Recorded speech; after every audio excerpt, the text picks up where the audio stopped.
فأنا ناصح لإخواني بالصدع بالحق تبيض وجوههم. السكوت في مسألة الحزبية يضرها، فاصدع بما تؤمر وأعرض عن المشركين. سلامي على دماج ورجالها والشيخ يحيى ودار العلم يا سعد بانيها. Bismillahirrahmanirrahim. Qala Imamul Bukhari rahimahullahu taala, Al-Babul Hadiya Asyar, bab yang ke-11 dari kitab Mawaqitus Shalah, waktu-waktu salat. Waktu zuhri inda zawal. Waktu zuhur adalah tatkala matahari, yaitu mulainya adalah tatkala matahari tergelincir ke arah barat, mulai terbentuk bayang-bayang ke arah timur. Setelah sebelumnya matahari tepat di tengah dan tidak ada bayang-bayang, kecuali kalau matahari agak mungkin ke utara atau ke selatan, sehingga nampak ada sisa bayang-bayang. Tapi secara umum bayang-bayang belum memanjang. Kalau sudah mulai memanjang, berarti waktu zuhur tiba. Wa qala Jabir radhiyallahu anhu, kana Nabiyyu sallallahu alaihi wasallam yusalli bil hajirah.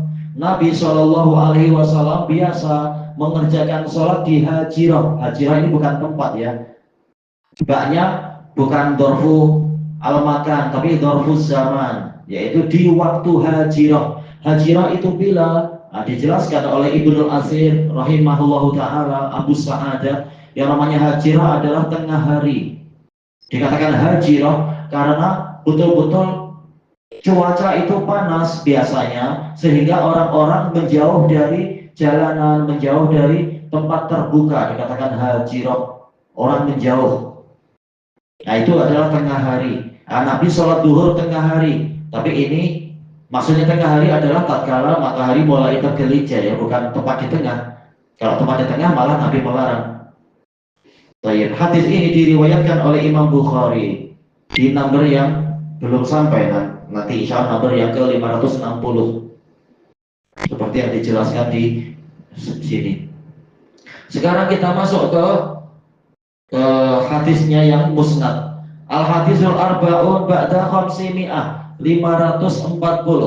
Haddatsana Abul Yaman. Ini terulang ya, Abul Yaman Al-Hakam bin Nafi' Al-Himsi Al-Misri. Ya, beliau sih lebih terkenalnya Himsi, yaitu Syam. Cuma beliau juga sempat tinggal di Mesir. Tapi yang terkenalnya Syam. Qal akhbarana Syu'aib bin Abi Hamzah. Beliau adalah Abu Bishr. Al-Himsi juga min asbatin nasbi Zuhri, termasuk murid terbaiknya Az-Zuhri. Aniz Zuhri Abu Bakar Muhammad bin Muslim bin Ubaidillah bin Abdillah bin Syihab Az-Zuhri Asy-Syami. Qal akhbarani Anas bin Malik Abu Hamzah Al-Madani Summal Basri. Jadi semuanya sanadnya adalah Syamiyun kecuali Anas bin Malik, beliau adalah Madani Basri. Walaupun pernah juga beliau ke Syam, tapi tidak dikatakan beliau sampai Syami, yaitu minimal 4 tahun. Tidak dikatakan beliau sampai 4 tahun di sana, apalagi lebih. Apa isi hadis Anas di sini? Anna Rasulullah sallallahu alaihi wasallam kharaj, bahwasanya Rasulullah sallallahu alaihi wasallam keluar dari rumah beliau hina zaghatis syams, tatkala matahari yaitu tergelincir, zaghat yaitu tergelincir dari pusatnya, dari atas tergelincir ke barat, terbentuk bayang-bayang ke timur. Fa shalat zuhur, kemudian beliau mengerjakan salat zuhur. Fa qama 'alal mimbar, selanjutnya beliau berdiri di atas mimbar. Fa dzakara sa'ah, beliau menyebutkan tentang hari kiamat. Fa dzakara anna fiha umuran 'idhaman, beliau menyebutkan bahwasanya di hari kiamat ada perkara-perkara yang besar, ya perkara yang sangat mengerikan, sampai jantung menyesak ke tenggorokan, sampai banyak mata yang terbelalak dan seterusnya. para wanita saja yang hamil sampai menggugurkan kandungannya, wanita yang menyusui sampai meninggalkan bayinya, anak-anak kecil sampai beruban. Ya, jelas memang situasi yang teramat mengerikan. Kemudian Nabi bersabda, man ahabba ayas ala an syai'in falyas'al. Barang siapa ingin menanyakan tentang sesuatu, silahkan dia bertanya. Ya, sila dia bertanya. Fala tas'aluni an syai'in illa akhbartukum. Maka karena tidaklah kalian menanyakan kepadaku tentang suatu perkara, kecuali aku pasti akan mengabarkan pada kalian. Akhbar itu fi'il madhi, tapi maksudnya adalah litahqiq. Aku pasti akan menceritakan pada kalian. Madumtu fi maqami hadza, selama aku di posisiku ini atau tempat berdiriku ini, siap mendapatkan wahyu dan Nabi dan Allah siap membantu beliau.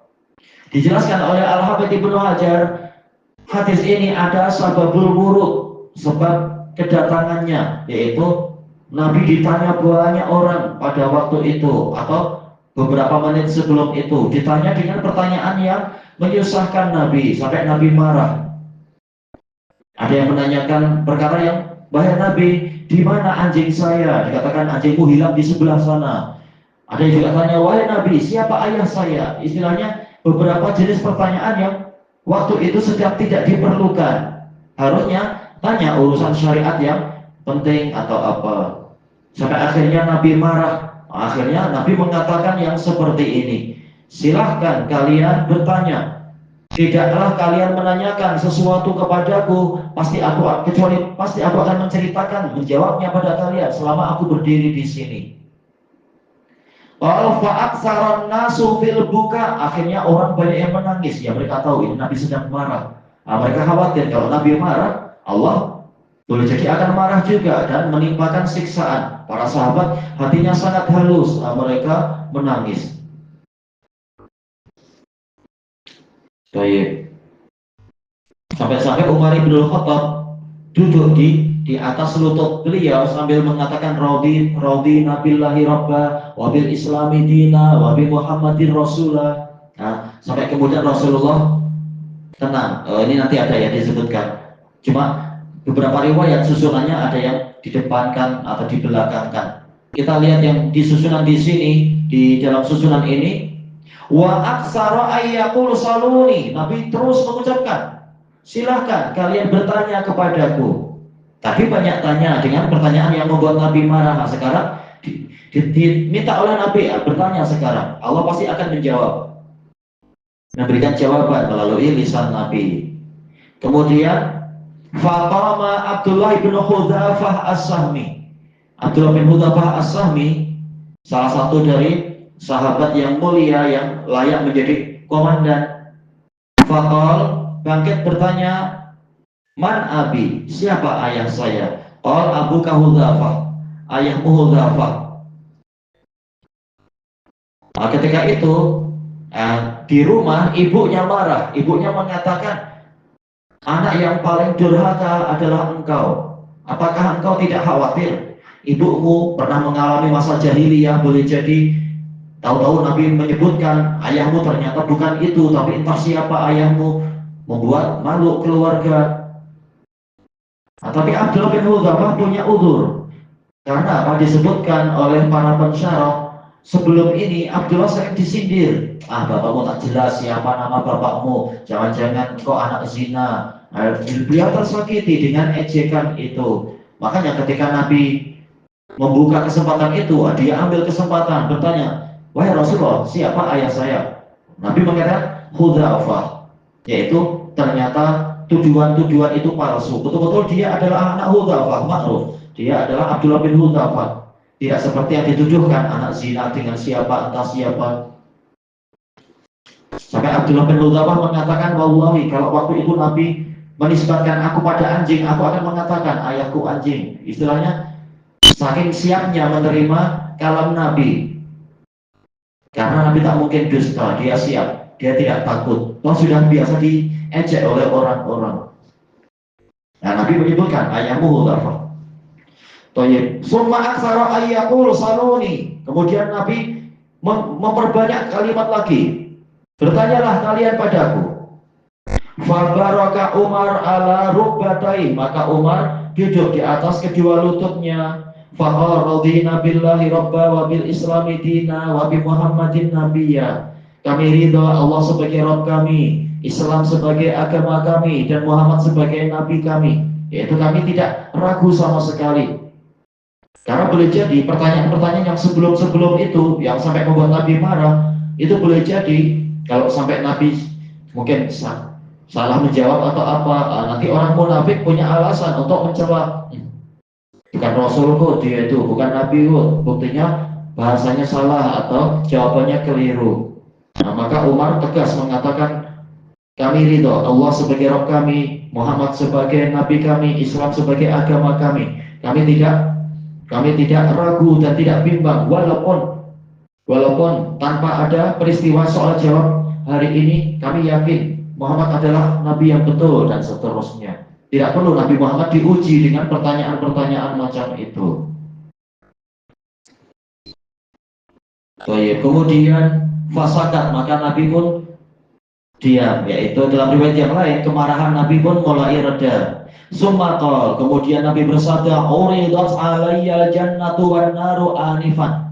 Baru saja ditampakkan kepadaku surga dan neraka. Wah, ini perkara yang mengerikan dan mengkhawatirkan sekaligus menimbulkan minat ketika melihat surga.